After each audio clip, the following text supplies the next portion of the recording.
J'espère que vous allez bien, j'espère que vous vous portez bien, j'espère que votre santé est au top.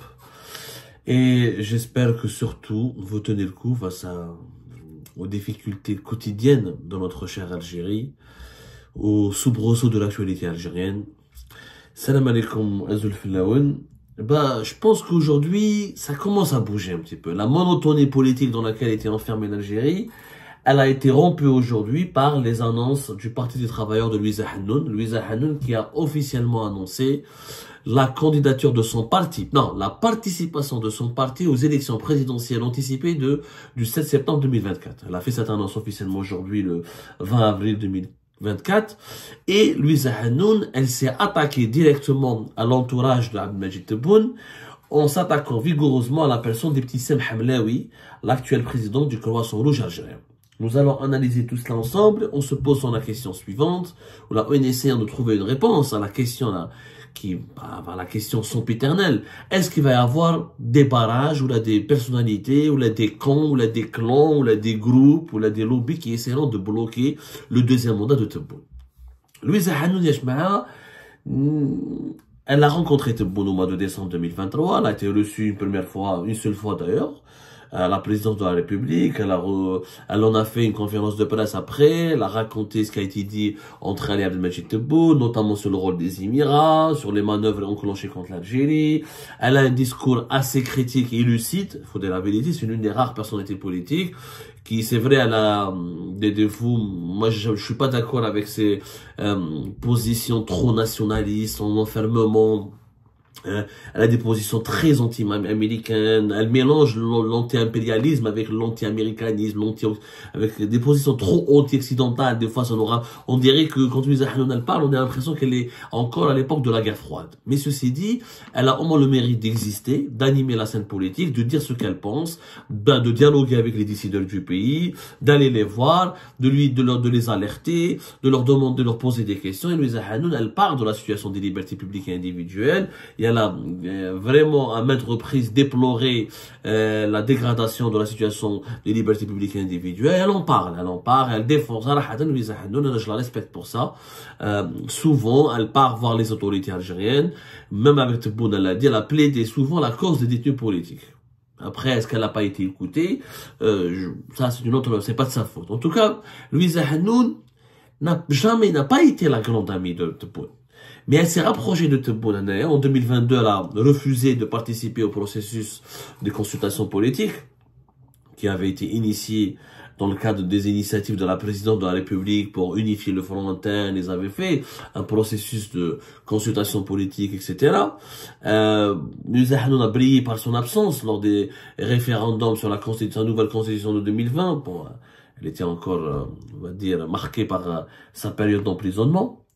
Ensuite, elle n'a pas beaucoup brillé non plus les élections législatives. Lindero fait 2021. Les dernières élections législatives, le 12 juin 2021, elle n'a pas beaucoup parlé. Mais à partir de la deuxième partie de l'année 2022 jusqu'à durant toute l'année 2023, elle s'exprime, elle parle, elle élève sa voix, elle interpelle le pouvoir et elle joue son rôle. Bon, ce n'est pas une opposante virulente, elle n'est pas pour le changement catégorique ou pour le changement radical du régime. Mais elle reste une démocrate, une femme progressiste qui a toujours eu des liens importants avec le pouvoir algérien. mais déjà, elle assume elle-même. Elle a toujours défendu le général Toufik, elle a toujours expliqué elle a toujours justifié sa proximité avec les services secrets algériens par la nécessité d'entretenir un contact permanent avec les autorités des institutions de l'État. Elle a toujours entretenu on va dire, des rapports très apaisé et une certaine complicité avec certains centres de décision du régime algérien qui sont essentiellement les institutions sécuritaires et les services de renseignement. Ça, elle l'assume et elle le dit, elle assume, elle a jamais caché cette proximité-là avec les services de renseignement. Bon, elle a subi, je vous rappelle qu'elle a été acquittée jusqu'au 22 janvier 2021 par la cour d'appel militaire de Blida. Elle a été emprisonnée pratiquement durant toute l'année 2020, une bonne partie de l'année 2019. Donc elle a subi elle aussi la répression féroce du régime algérien et elle sait ce que c'est que la répression. Louisa Hannoun n'est pas l'amie de Tebboune, mais elle a de bonnes relations avec Tebboune. Aujourd'hui, elle a dit dans son discours, en annonçant la participation de son parti, elle a dressé le bilan négatif de la situation du pays. Elle n'a pas fait des éloges. Yani, malaïch qui m'a Bengrina ou Tala al-Hurriyet ou d'autres partis politiques qui sont totalement acquis à la cause du régime Tebboune. Il y a Michit ou le Tebboune où ils espèrent peut-être que Tebboune reste pour un deuxième mandat pour essayer de tirer profit. Elle n'a pas encore, contrairement à Soufiane Djilali, qui est pour le moment le seul qui s'est prononcé récemment, au cours de ce mois d'avril 2020 dans une interview au Watan, c'est le seul qui a dit non au deuxième mandat et qui a estimé que le deuxième mandat était une très mauvaise décision. Pour le moment, elle dit que mon parti va participer, mais elle parle pas de sa candidature. Elle parle de la participation de son parti.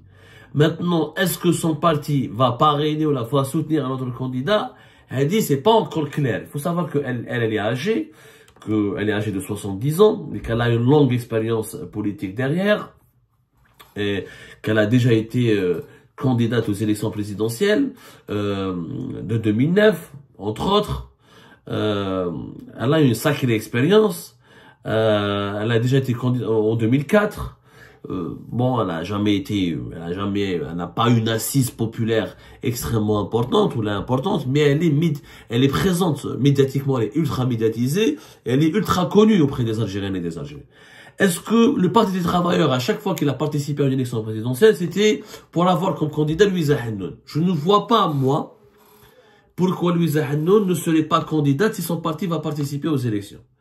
Il n'y a pas de raison.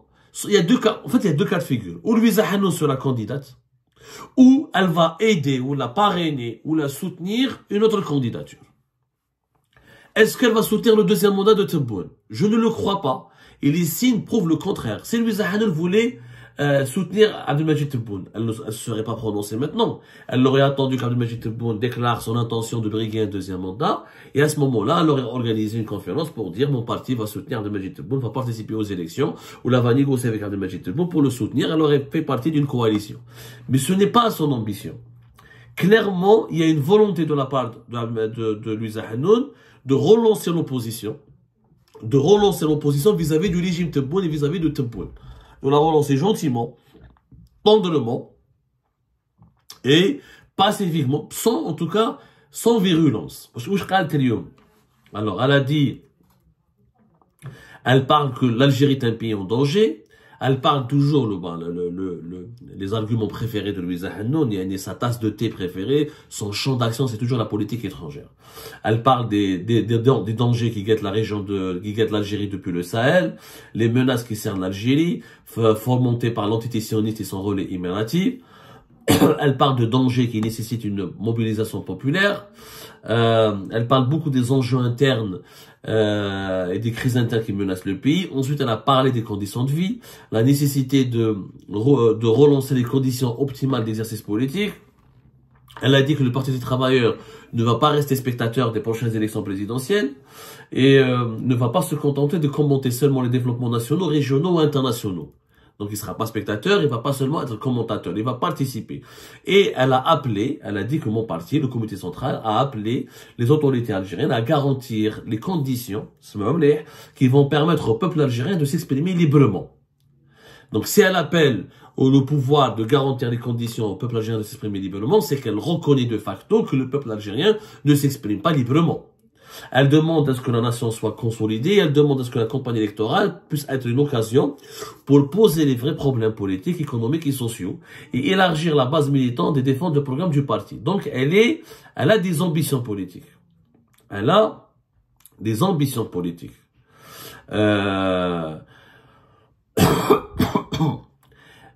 Est-ce que c'est des ambitions personnelles? Elle ne le dit pas encore. Elle est très intelligente, Louisa Hannoun.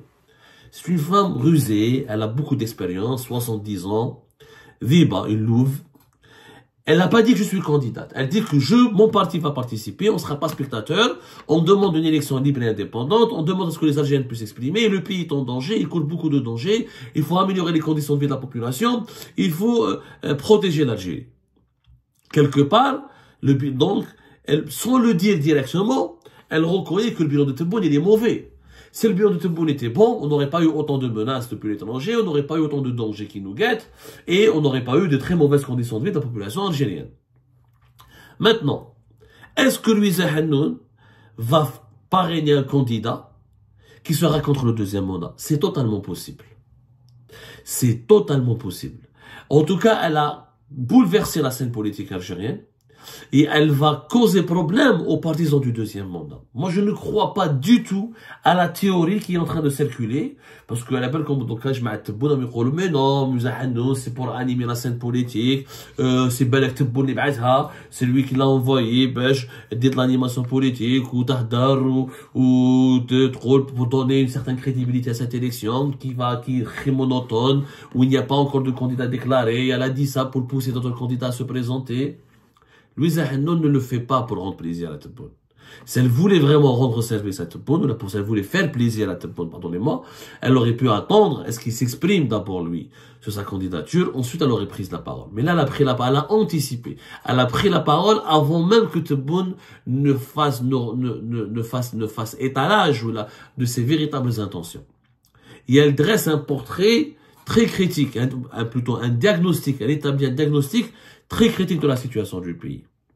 Et le Parti des travailleurs a rarement participé, pour ne pas dire jamais, à des élections présidentielles sans qu'elle soit elle-même la candidate. De mémoire, donc, si je me trompe, corrigez-moi. Corrigez-moi. En plus, autre signe, Louisa Hannoun est particulièrement remontée contre le régime Tebboune. C'est qu'elle s'en est pris à son entourage. Aujourd'hui, sans la nommer, elle a parlé de la présidente du Croissant Rouge algérien, Ibtissam Hamlaoui. Elle a fait des déclarations pour qui elle se prend. Pour qui elle se prend, parce qu'il y a une grosse polémique qui a commencé à la fin du mois du Ramadan. Ibtissam Hamlaoui a fait un tweet, elle a critiqué publiquement dans un post sur les réseaux sociaux l'association El Baraka, qui est une association agréée en Algérie, certes, elle est proche du mouvement pour la société et la paix, le Hamas algérien. Elle a récolté énormément de dons cette année, l'association El Baraka, pour les envoyer vers la Palestine. Et beaucoup d'Algériennes et d'Algériens, Draham Zakat vers la fin du Ramadan, ont préféré faire un don de leur Draham Zakat d'Aïd al-Fitr. Ils ont orienté leurs dons vers l'association de Baraka. L'association de Baraka a collecté beaucoup plus de dons que le Croissant Rouge algérien. C'est pour vous dire que le Croissant Rouge algérien, une institution de l'État, ne bénéficie pas du tout de la confiance de la population. Ce qui veut dire que la nouvelle Algérie, ces institutions sont aussi discréditées, aussi illégitimes, aussi impopulaires aux yeux de la population algérienne que les institutions qui appartenaient à l'époque du régime de Bouteflika. Madame Ibtissam Hamlaoui, et elle a critiqué l'association de Baraka, elle a dit que ce sont des mercenaires et des marchands de la guerre. Des mercenaires et des marchands de la guerre, en faisant allusion que c'est, disons, voilà, des courtiers de la guerre. Elle parle des courtiers de la guerre et des mercenaires. Ça veut dire quoi? Ça veut dire que l'association de Baraka ces dons ne seront pas orientés vers la population palestinienne qui souffre de l'occupation israélienne et des violences de l'armée israélienne, mais ce sont des dons et des financements qui serviront peut-être à financer ou à reflouer les caisses du Hamas palestinien qui mène des actions armées contre Israël. Et cette déclaration et ces propos de Ibtissam Hamlaoui ont causé énormément de problèmes puisque l'ambassade des États-Unis, ça nous l'avons pu le confirmer, l'information kharjit dans d'autres médias spécialisés, Ibtissam Hamlaoui a provoqué une enquête. Une enquête qui a été enclenchée par les services de l'ambassade américaine. L'ambassade américaine à Alger, ils ont trouvé les propos de Madame Ibtissam Hamlaoui extrêmement inquiétants, extrêmement troublants. Ils ont décidé d'ouvrir une enquête parce que pour eux, c'est une responsable importante. Ibtissam Hamlaoui, elle dirige quand même le Croissant Rouge algérien depuis mai 2022. Et elle est réputée extrêmement proche, elle n'est pas réputée, elle est extrêmement proche de l'entourage de Abdelmajid Tebboune. Je vais en parler dans un petit moment. Extrêmement proche de l'entourage d'Abdelmajid Tebboune. Et si c'est elle qui critique une association algérienne et qui les considère, qui les qualifie, elle a qualifié l'association algérienne de courtier de la guerre et de mercenaires, Ça veut dire qu'elle dispose d'informations qui indiqueraient potentiellement que l'argent qui est récolté en Algérie ne servirait pas à la population palestinienne, mais servirait davantage à financer le Hamas. Les Américains ont demandé, en tant que lancé une enquête, est-ce qu'ils ont demandé des explications aux autorités algériennes? Peut-être qu'ils l'ont fait par des canaux non officiels, mais des dirigeants de l'ambassade américaine, parce que l'ambassade américaine, elle a un bureau de la CIA, ils ont des représentants les services secrets américains sont présents en Algérie, et pour les États-Unis d'Amérique, le financement du Hamas est une ligne rouge. Les pays qui donnent de l'argent au Hamas palestinien, ce sont des pays qui sont classés comme les ennemis des États-Unis d'Amérique. Les États-Unis d'Amérique n'hésitent pas à les sanctionner, à les menacer, parce que pour eux, le Hamas est un mouvement terroriste. Ça, c'est une grosse polémique. Louisa Hannoun, elle s'est attaquée à Ibtissam Hamlaoui. Sans citer son nom, elle a permis aux États-Unis d'Amérique de s'ingérer dans nos affaires internes et de violer nos institutions, de violer notre souveraineté. Et elle a parlé d'une association qui est accréditée et contrôlée en Algérie. C'est-à-dire que les autorités algériennes contrôlent la provenance des fonds et des dons qui atterrissent dans les caisses de l'association Al-Baraka, et que il n'y a pas de problème à signaler avec cette association. En réalité, Ibtissam Hamlaoui, elle ne supporte pas que son croissant rouge, que l'institution qu'elle dirige, n'a pas autant de popularité que l'association Al-Baraka. Il y a des simples associations locales dans plusieurs villages du pays qui arrivent à attirer, qui font des activités caritatives beaucoup plus développées que le croissant rouge. Le croissant rouge en Algérie ne bénéficie pas de la confiance de la population, encore plus depuis l'époque de Ibtissam Hamlaoui, parce que Ibtissam Hamlaoui, elle a un passé troublant, sabbat el-Hirak, sabbat les Algériens, elle a une position haineuse, très partisane du pouvoir, donc elle n'est pas populaire ni légitime aux yeux de la population. Mais, Louisa Hannoun, en s'attaquant à Ibtissam Hamlaoui, elle s'est attaquée à l'entourage d'Abdelmajid Tebboune, parce que les parrains d'Ibtissam Hamlaoui, c'est essentiellement Mohamed Hachamirouche, le secrétaire particulier d'Abdelmajid Tebboune, et Kamal Sidi Saïd, le conseiller de Tebboune et son directeur de la cellule de communication et de la relation avec la presse. Kamal Sidi Saïd est le bras droit de Tebboune qui lui gère la communication présidentielle. Ce sont les deux amis attitrés de Ibtissam Hamlaoui qui lui ont permis d'ailleurs de grimper les échelons et qui lui ont permis d'avoir une ascension fulgurante. Elle a beaucoup d'amis, attention. Ibtissam Hamlaoui ne connaît pas que Amirouche ou la Kamal Sidi Saïd. Ce serait vraiment commettre une grosse injustice à l'égard de ces deux personnes. Elle connaît des militaires, des procureurs militaires, le tribunal militaire de Blid, elle connaît des généraux, elle a connu des agents, des hauts responsables des services secrets. Elle a un réseau monstrueux. Ibtissam Hamlaoui, mais un réseau monstrueux au sein du pouvoir de Tebboune. Parce qu'à l'époque de Bouteflika, Ibtissam Hamlaoui, quand elle pouvait même pas parler dans les médias. Elle était insignifiante. Pardonnez-moi, elle était insignifiante. C'est devenu l'un des symboles du régime de Tebboune. Elle fait partie de la nouvelle vague des décideurs incarnés, ou la produit, ou la mis en place par le régime Tebboune. Je te fais un mot blanc. Donc, Ibtissam Hamlaoui, elle se dit comment cette haut responsable elle a agi ainsi avec autant d'impunité.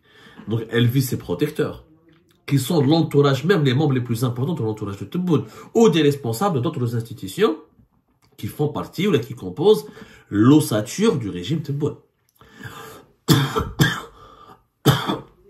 La sortie d'aujourd'hui de Louisa Hannoun, elle est donc anti-Tebboune.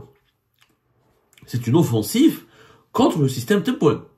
Louisa Hannoun se positionne donc à la veille des élections présidentielles anticipées du 7 septembre 2024. Elle se positionne dans le camp anti-Tebboune. Est-ce qu'il y a un front qui commence à se constituer contre le deuxième mandat? Je pense qu'il est possible. Je ne crois pas et je ne vois pas Louisa Hannoun concerner le deuxième mandat. Il y a beaucoup de divergences. Ben Louisa Hannoun et l'entourage d'Abdelmajid Tebboune, elle est très critique. D'ailleurs, dans les coulisses, moi j'ai des informations. Louisa Hannoun, comme Sofiane Djilali, comme pas mal de personnalités politiques, ils ne sont pas du tout contents de l'entourage de Tebboune. Même s'ils ont de bonnes relations avec Tebboune, ou là c'est le contact passe bien avec Abdelmajid Tebboune, ils ont des relations empoisonnées et extrêmement difficiles avec son entourage. Donc, il y a deux hypothèses. Ou Louisa Hannoun, Sofiane Djilali vont faire pression sur Tebboune pour qu'il se débarrasse des membres les plus problématiques de son entourage et en contrepartie vont le soutenir pour le deuxième mandat.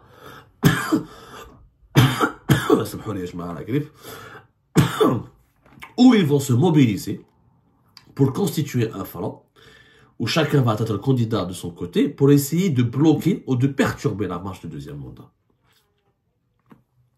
Et moi, j'opte pour la deuxième hypothèse. Moi, je vois pas comment Tebboune va épurer son entourage maintenant. Je ne le vois pas. Maintenant, est-ce que Lucia Hanoun va bloquer le deuxième mandat? Est-ce qu'elle sera capable de le bloquer? Est-ce qu'elle est une alternative? C'est trop tôt pour le dire, bien sûr. Tout va se décider à partir du mois de mai. La deuxième partie, les 2 dernières semaines du mois de mai seront décisives. C'est là où les rapports de force vont être configurés ou reconfigurés. C'est là où les alliances vont être tissées. Et c'est à ce moment-là, oui, chacun des camps ou des composants des régimes algériens va déclarer ses intentions et sa position définitive et officielle par rapport à ce projet controversé du deuxième mandat de Tebboune.